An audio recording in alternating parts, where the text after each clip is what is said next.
Ayan mga kababayan, update lang po tayo rito ngayon sa nagaganap po dito sa harapan po ng Villamor Air Base, no, sa Gate 5. Ayan po.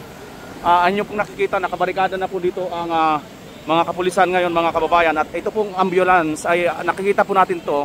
Ang nakasakay po dito ay si Senator Bongo mga kababayan. At hindi po ipinapapasok diyan sa loob, no. Kanina pa po sila nakaantabay dito at nakikita ko po, no. Mayroon na po ritong mga international media na po ang mga nandito. May nakikita po tayo EP, no. Ito po ang kaganapan ngayon dito sa harapan po nitong gate ng Gate 5 po mga kababayan. So ito po, nakabarikada ang mga kapulisan dito ngayon sa harapan po nito, ano. At itong ambulance ngayon ay nakaantabay na gustong pumasok. Hindi po natin ma-confirm kung sino po ang nasa loob nito ngayon, pero nakita po natin kanina dyan si Senator Bongo. As of the moment mga kababayan, napakainit po ang kalagayan dito ngayon.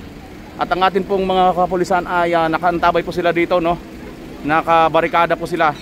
Dahil kanina lang po, no, i-update ko kayo mga kababayan, ay time to time lumalapit po dito si dating Secretary Bilyo ni Pangulong Duterte, at nakikiusap nga po bilang abogado ni Pangulong Duterte na papasukin po siya dyan sa loob. At para nga po magano sa pagiging abogado, igampanan po ang kanyang tungkulin. At dito po sa mandang side na ito mga kababayan, may mga nakikita na po tayo, no.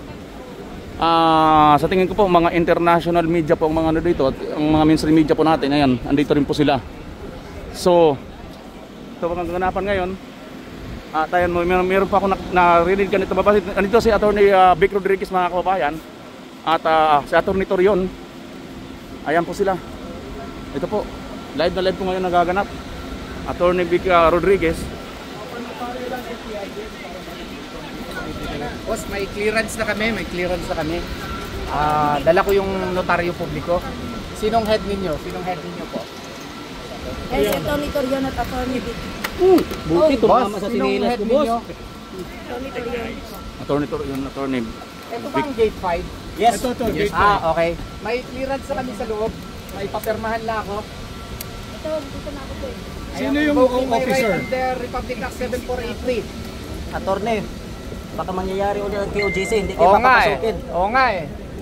Boss. I am invoking my right under Republic Act 7483 as legal counsel. I have the right to be with my client.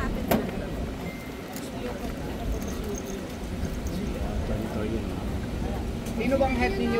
Usog lang mo tayo. Nandun yata yung head. Usapin sila, bilis. Usog. Ayan mga kababayan. Wala pang gustong kumausap dito ng mga pulis, no. Tikon po ang kanilang bibig.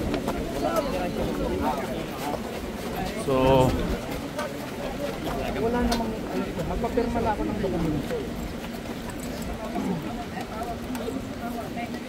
Sir, anong document papapirmahan?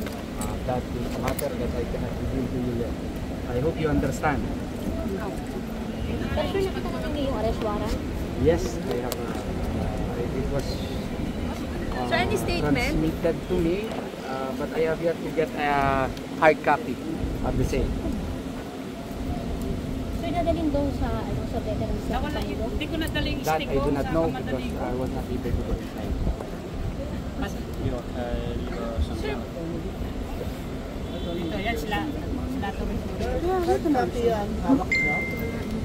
Hindi po. Hindi po. So ito mga kababayan. Kailangan ko, Attorney Israel Torion po. Kailangan lang ako magpapirma kasi. Kailangan lang. May papirmahan na ako. Ano yung papapirmahan niyo, sir? Can you speak in English? I just have to let President Rodrigo Duterte sign something. And it is a matter which is very important. That's why I am requesting to go inside as a lawyer. Sir, what's that matter, I'm sir? still waiting for the instruction for me to be allowed inside. And with me, the notary public who is going to accompany me in notarizing a certain document. And I am invoking our right to counsel. Sir, are you the official legal counsel? It's Attorney Martin Delga. Okay. I'm just assisting him. Okay. Ayan mga kababayan, so andito na rin sa Attorney Vic. Paraanin nyo sa Attorney Vic mga kababayan, paraanin nyo sa Attorney Vic.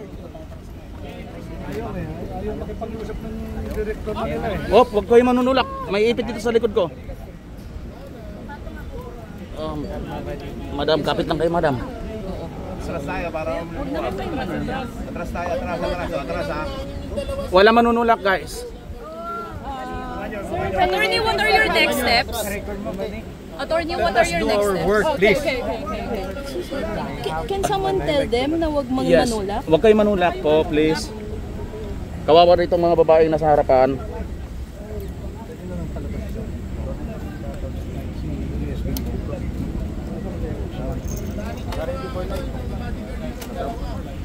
Ayan mga kabayan, update ko kanyo no, as the moment. Boss, hindi talaga kami pinapasok. Meron bang pwede makalabas para i-hand over ko nila itong dokumento? Ha? 2 dokumento lang ito. Tsaka yun, notary. Okay.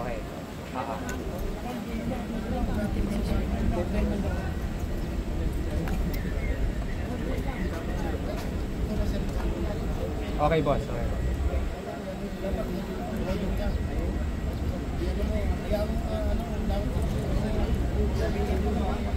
Ayan. Sabay lang tayo. At kasama na po natin dito pati international media. Ito po ay salukuyan nagaganap. Parang kasi na konti, kasi na konti. Bigyan nyo ng awang yung dalawa. Kasi na konti. Dapat pa lang yan na. Wala pa rin. Wala pa lang magpapasok. Ayan. May bitbit po si Attorney Torion mga kababayan na kapil.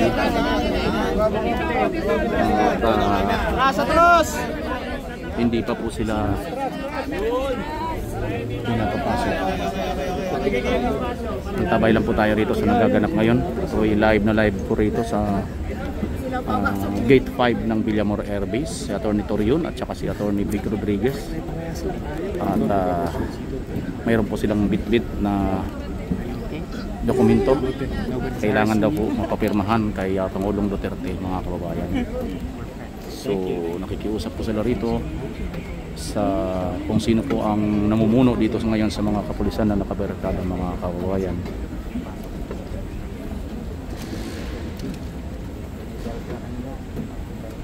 Pero sir, prior sa arrival, may kasunduan ba kayo bilang PCO na kung pwede kayo mag-escort kagaya ng dating mga sekretary? Sir, sorry, what are the next steps for former President Rodrigo Duterte? You understand, I cannot reveal as yet. But once something is signed, for me. Okay? Even invite you probably. Sir, sorry, kanino kayo nakakuha ng clearance para di pa makapasok? Somebody decided, you know. So that I contact if somebody will decide. You're one member of the Duterte's legal team? In a way, yes.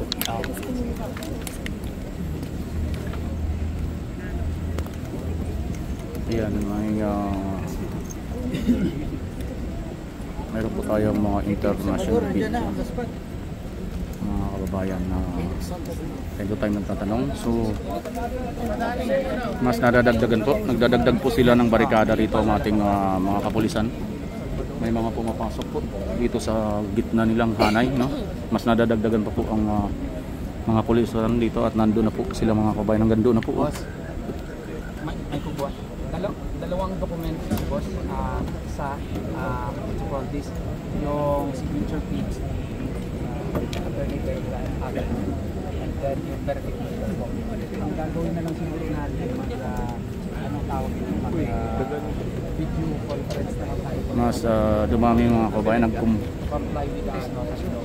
Ha? Kami naman dito. Okay. Karate. Saan yun? Tama na.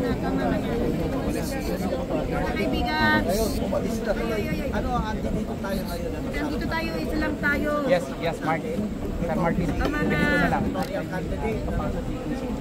so, focus lang tayo. Verification.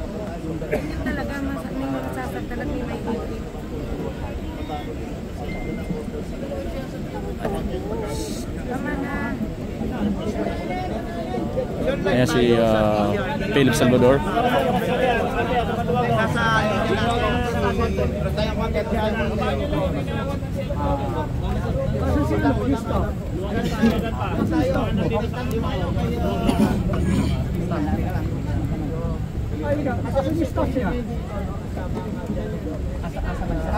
Asa si Michael?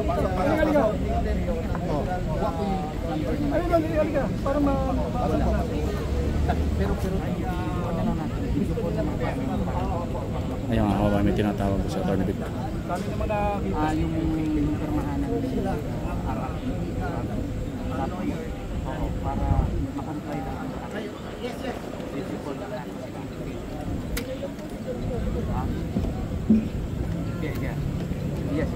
Ako naapod. Ako ipasulod ya ha. Kadali. Ako ang i-video con ha. Ako i-video con. This one na. Ako i-video con. Kawabayan.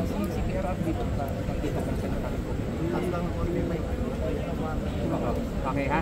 Sige. Ha? Nagkakon pa? Yeah. Naimo Google ba diri ba ma-upload na boss. Naimo Google diri para ma. Floribel. Sige. Tagay yung number diri. Attorney, sorry, pirma ni dating Pangulo yung kailangan natin. Dito ka sa lili. Doon ka sa lili.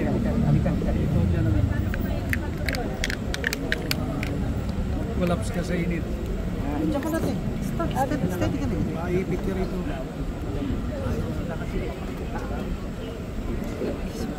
So, natapakan ko na malaman. Ayan, so grabe po, no? At dikit-dikit na po tayo rito, mga kababayan.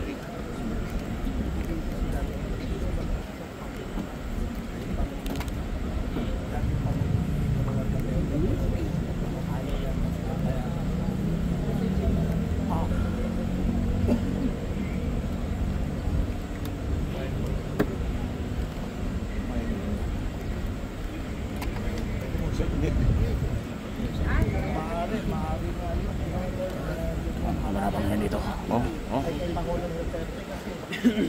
Siksika na po. Kanina po nag-a-attempt, mga kababayan, ng mga abogado ni Pangulong Duterte na makapasok po dyan sa loob. Ngunit hindi pa po napapagbigyan nakapasok dito sa gate 5 na ito. Kanina po, mga kababayan, wala pa pong nakabarikada dito.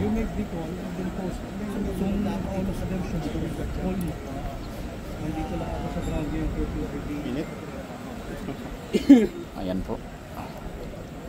Talagang tagaktak na ang ating pawis at init dito, mga kababayan, pero need natin ito. Ayan o. Grabe.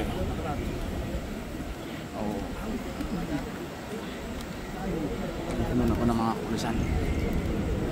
Okay. Sige, mga kababayan, ito po ang kaganapan ngayon dito sa may Villamor. Ang atip po ng mga abogado mula kanina hindi pa po napapagbibigyan. Gusto lang po nilang papirma kay PRRD. Good. Then compel them to attend.